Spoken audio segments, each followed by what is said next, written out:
ক্ষুধা লেগেছে, এটা রুটি খেয়ে নেই। আরে পেটু ইকরামুল দাঁড়া, এই রুটি ভুল করেও খাস না। কিন্তু শক্তিমান কেন খাবো না? লম্বা ওই শয়তান চুড়েল একবারে পুরো মহল্লায় জাদু করে ফেলছে। হ্যাঁ, এই আমাবস্যার দিনে যে রুটি খাচ্ছে তারই একবারে ওই গাঞ্জি চুড়েল মেরে ফেলতেছে। তুই খাস না কিন্তু শক্তিমান। আচ্ছা ঠিক আছে, আমি রুটি খাবো না। আরে মৌলানা কোথায়? ইমাম মৌলানা সাহেব তো রুটি খাচ্ছে ওখানে। আরে সবজি তো খতম হয়ে গেছে, চলো শুধু রুটি খেয়ে নেই। নাম নাম নাম নাম নাম নাম নাম।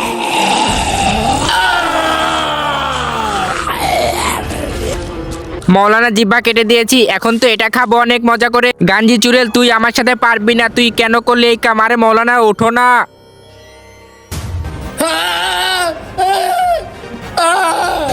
আরে কিরিস্তিরি, তুই ওর তলোয়ার ওঠা, এই তলোয়ারের ভিতরে ওর শক্তি আছে।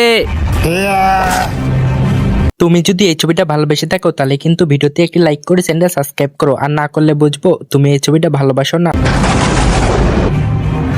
ভিডিওতে লাইক করো, নেক্সট পার্টের জন্য কমেন্ট করো।